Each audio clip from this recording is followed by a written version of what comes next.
Halo anak-anakku kelas 6. Bagaimana kabar hari ini? Semoga anak-anakku semuanya dalam keadaan sehat. Jumpa kembali dalam pembelajaran tematik kelas 6, subtema 1, tumbuhan dan sahabatku.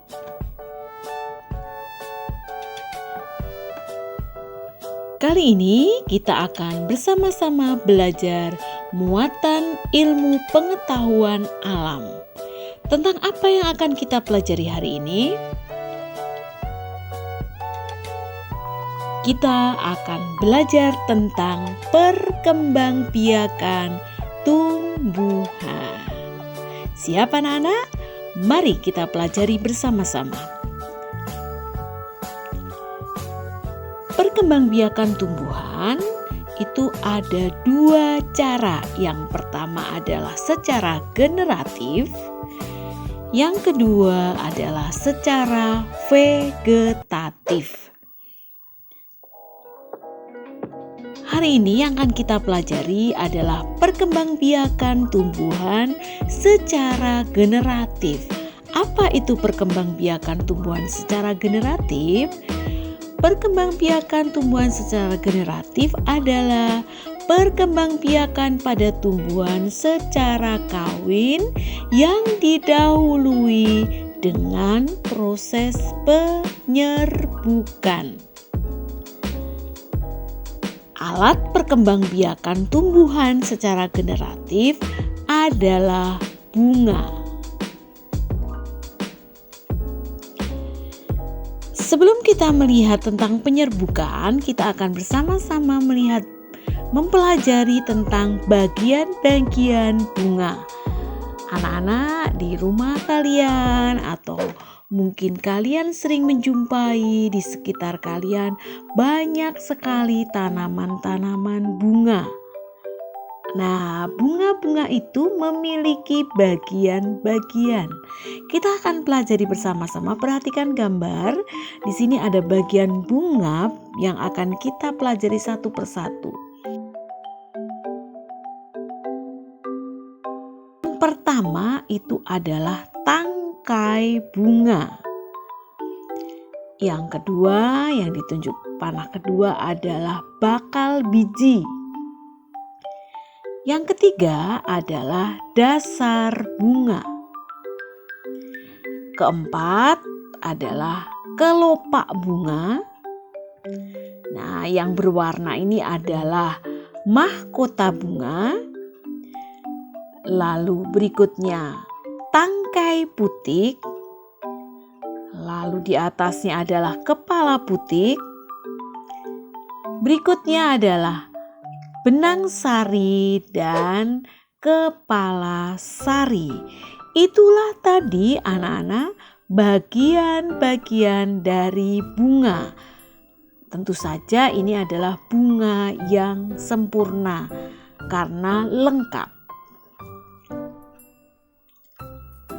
Nah, satu persatu kita akan lihat tangkai bunga itu adalah berguna untuk menopang bunga dan penyambung antara bunga dengan batang atau ranting.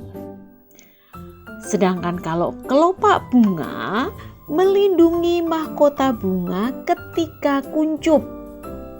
Ya, jadi mahkota bunga yang belum megar ya, masih kuncup. Mahkota bunga adalah berwarna mencolok dan menarik, maka mahkota bunga ini menarik perhatian serangga. Kenapa menarik perhatian serangga?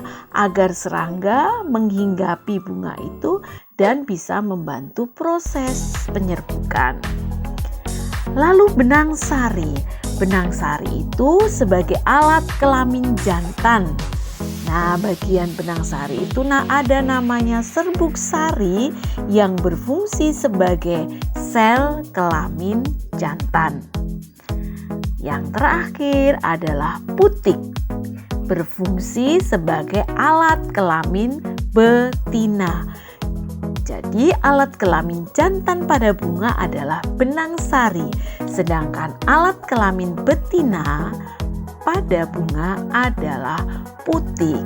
Itu tadi anak-anak adalah bagian-bagian dari bunga.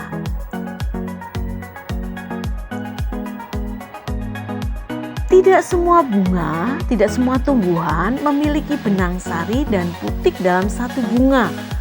Jadi ada bunga yang hanya memiliki putik saja atau hanya memiliki benang sari saja. Tumbuhan yang memiliki benang sari dan putik disebut bunga sempurna. Jadi bila bunga itu ada benang sari dan putiknya, maka tumbuhan itu disebut sebagai bunga sempurna. Jika tumbuhan yang hanya memiliki benang sari saja atau putik saja, maka bunga itu atau tumbuhan itu disebut bunga tidak sempurna. Jelas anak-anak ya, antara bunga sempurna dan bunga tidak sempurna. Sekarang kita akan bersama-sama melihat apa itu penyerbukan. Kalau tadi kita melihat bagian-bagian bunga karena bunga sebagai alat perkembangbiakan pada tumbuhan. Nah, sekarang kita akan melihat apa yang dimaksud dengan penyerbukan.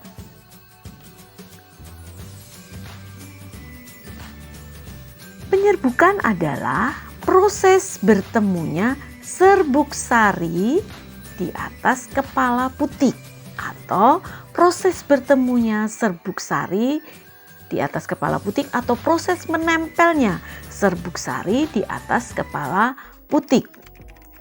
Nah, penyerbukan tadi bertemunya serbuk sari dengan putik itu bisa dibantu oleh yang pertama adalah air.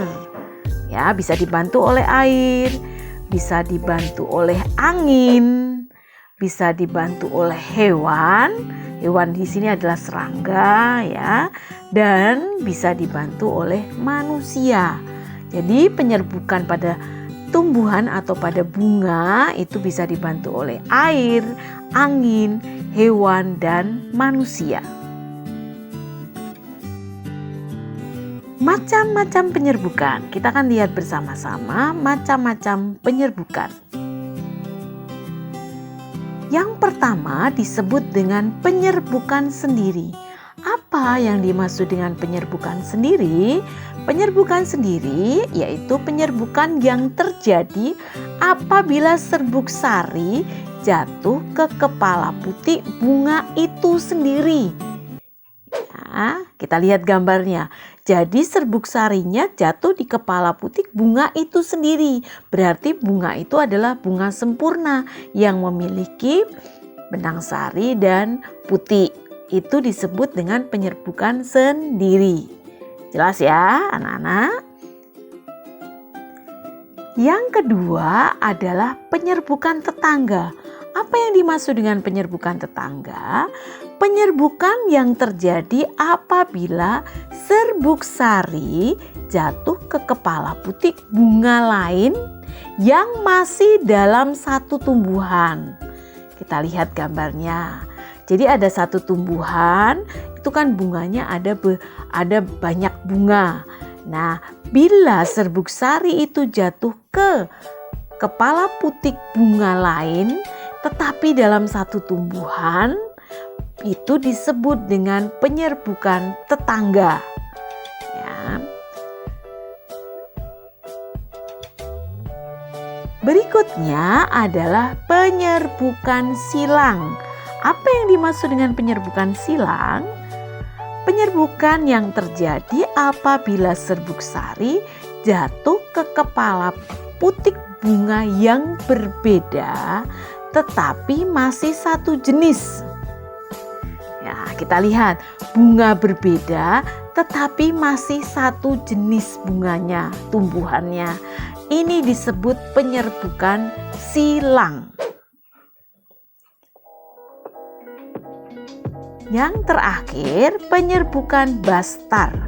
Penyerbukan yang terjadi apabila serbuk sari jatuh di kepala putik di bunga yang berasal dari tumbuhan yang berbeda varietasnya. Kita lihat nih, 2 bunga yang berbeda varietasnya. Serbuk sarinya jatuh ke kepala putik bunga lain atau dari tumbuhan yang berbeda. Itu disebut dengan penyerbukan bastar. Bagaimana anak-anak? Jelas tentang perkembangbiakan generatif pada tumbuhan? Nah, semoga anak-anak mengerti dan jelas apa yang Ibu jelaskan pada hari ini. Untuk itu, untuk kalian supaya mengetahui jelas atau tidak yang tadi Ibu jelaskan, silahkan kerjakan tugas 1, kerjakan di buku tugas IPA anak-anak. Silahkan mengerjakan dengan sungguh-sungguh sambil memahami yang sudah diajarkan oleh Ibu tadi. Baik anak-anak, semoga pembelajaran hari ini bermanfaat dan terima kasih. Sampai bertemu pada pembelajaran yang akan datang. Tetap semangat, jaga kesehatan, dan sukses untuk kalian semua. Terima kasih.